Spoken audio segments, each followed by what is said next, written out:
Hi there, Samantha Hoffman here with a review of Operation Finale. This is the story of in 1960, the Israelis got word that Adolf Eichmann was living somewhere, and so they wanted to capture him and take him to trial. This is based on that story. I don't know how much of it is true because you know how these things go. They're based on something, but they always embellish and make up things. Anyway, so Oscar Isaac plays, I think his name is Peter. Peter.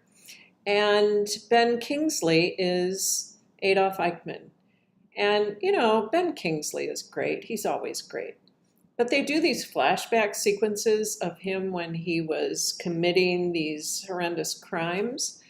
And the makeup on his face makes him look like a hand puppet. It's just awful. He's supposed to be younger, but he just looks awful. Oscar Isaac is good. You know, the performances are really good in this film.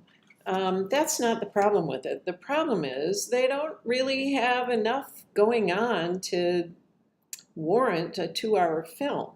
So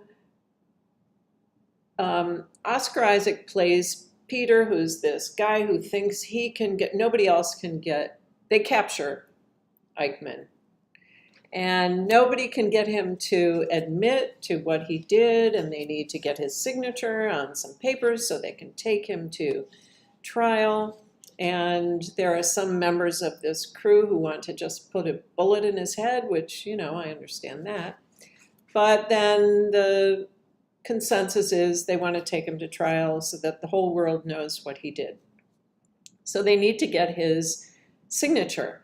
Well, nobody can get him to do that, but Oscar Isaac, our hero, thinks he can do it. So, but of course he does. So he goes into the room and he baits him, and then in about 6.5 minutes, Eichmann confesses, yes, he did this.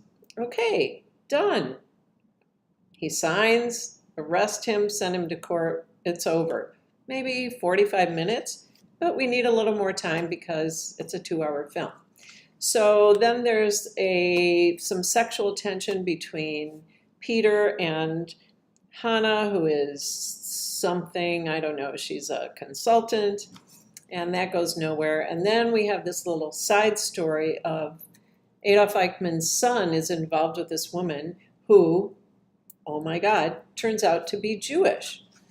So there's that little side story.